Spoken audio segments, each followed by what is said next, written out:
కేంద్ర మంత్రి కిషన్ రెడ్డి శాంతియుతంగా 24 గంటల నిరసన దీక్ష చేస్తుంటే బలవంతంగా దీక్షను విరమింపజేయడం జరిగినందుకు వికారాబాద్ జిల్లా పరిగి బస్టాండ్ ముందు బీజేపీ నాయకులు నిరసన తెలిపి కేసీఆర్ దిష్టబొమ్మను దహనం చేశారు. ఈ సందర్భంగా బీజేవైఎం రాష్ట్ర ఉపాధ్యక్షులు మారుతి కిరణ్ బూనేటి మిట్ట పరమేశ్వర్ రెడ్డి మాట్లాడుతూ కేసీఆర్ చెప్పిన పథకాలు ప్రజలకు అందటం లేదని, బీసీ బంధు, దళిత బంధు, గిరిజన బంధు ఇలాంటి ఏ పథకాలు ప్రజలకు రావడం లేదన్నారు. ప్రజలకు ఇస్తున్న వివిధ పథకాలలో ఎమ్మెల్యేలు బ్రోకర్లాగా కమిషన్లు తీసుకుంటున్నారన్నారు. ప్రజలే మీకు బుద్ధి చెప్పే రోజులు ముందునే అని మండిపడ్డారు. కేంద్ర ప్రభుత్వం ఇస్తున్న అన్ని పథకాలు బీఆర్ఎస్ ప్రభుత్వం ఇస్తున్నట్లు పేర్లు పెట్టుకుంటున్నారని తెలిపారు. గ్రామాలలో కేంద్ర ప్రభుత్వ పథకాలు ప్రజలకు తెలిసే విధంగా తీసుకువెళ్తామని సూచించారు. నిరుద్యోగులందరూ వచ్చి సపోర్ట్ చేయడంతో ఇది ఎక్కడనో దారి తీస్తుంది, మేము ఫెయిల్ అయిపోతాము, కిషన్ రెడ్డి గారు సక్సెస్ అయిపోతారు, భారతీయ జనతా పార్టీ సక్సెస్ అవుతుంది, వీళ్ళని ఎట్టి పరిస్థితుల్లో ఆపాలి అనే ఒక దురుద్దేశంతో పర్మిషన్ ఇచ్చినాక తర్వాత కూడా రాత్రికి రాత్రి హుటాహుటిన వందలాది మంది పోలీసులను తీసుకొచ్చి బలవంతంగా కిషన్ రెడ్డి గారిని అక్కడి నుంచి ఇందిరా పార్క్ దీక్షా క్షేత్రం నుంచి తీసుకెళ్ళి పార్టీ ఆఫీస్లో వదిలేయడం జరిగింది. మా కిషన్ రెడ్డి గారు ఏది ఏమైనా సరే మా నిరుద్యోగుల వెంట నేను ఖచ్చితంగా ఉంటాను, వారికి అండగా ఉంటాను, వాళ్ళకి న్యాయం జరిగేంత వరకు నేను పోరాడతాననే ఒక ఉద్దేశంతో రాత్రి కూడా మా భారతీయ జనతా పార్టీ ఆఫీస్లో ఖచ్చితంగా కంటిన్యూ చేస్తూ పొద్దుటి వరకు నిరాహార దీక్ష చేశారు.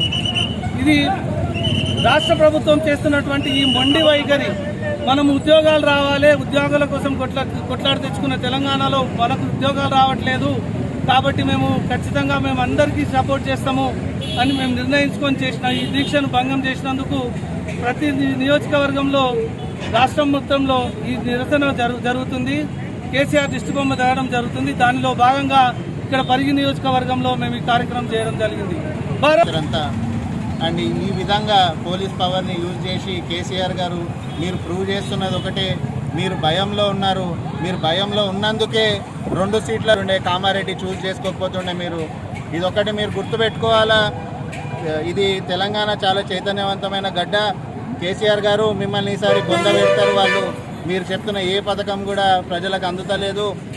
అండ్ ఏదైతే బంధులు మీరు చెప్తున్నారో, బీసీ బంధు కానివ్వండి, గిరిజన బంధు కానివ్వండి, దళిత బంధు కానివ్వండి, ఏ ఒక్కటి కూడా అందుతలేదు. అది కూడా మీరు మీ ఎమ్మెల్యేలు ఒక బ్రోకర్ లాగా కమిషన్ తీసుకుంటారు. 2-3 లక్షలు 10 లక్షలలో ప్రజలకు అందిస్తున్నారు. ప్రజలే మీకు బుద్ధి చెప్తారు. అది మాత్రం మీరు గుర్తుపెట్టుకోవాలా. ఇక్కడున్న స్థానిక సమస్యలలో 1,20,000 ఎకరాలకు ఏదైతే మీరు నీళ్ళు ఇస్తా అన్నారో పాలమూరు రంగారెడ్డి ప్రాజెక్టులో, పోయినసారి బహిరంగ సభలో సీఎం గారు మీరు ప్రామిస్ చేసింది ఆ లక్ష్మీదేవిపల్లి ప్రాజెక్ట్ ఇంకా స్టార్ట్ కాలేదు, రిజర్వాయర్ స్టార్ట్ కాలేదు. దానికి ఒక్క బకెట్ మట్టి కూడా తీసి మీరు పక్కకు పోయలేదు. ఈ విషయం గురించి పరిగిలో భారీ ఎత్తున మేము ధర్నా చేస్తాము. ఊరూరికి రైతుల దగ్గరికి దీన్ని తీసుకెళ్తాము. మీ మహేష్ రెడ్డిని ఏ ఊర్లో తిరగకుండా కూడా మేము చేస్తాము. మహేష్ రెడ్డి మీరు గుర్తుపెట్టుకోవాలా, మీ 1,20,000 ఎకరాలకి మీరు నీళ్లు ఎప్పుడైతే సప్లై చేస్తారో, ఎప్పుడైతే పంట వండి పంటకి నీళ్లు అందిస్తారో ఆ రోజే మీరు ఊర్లలో తిరగాల.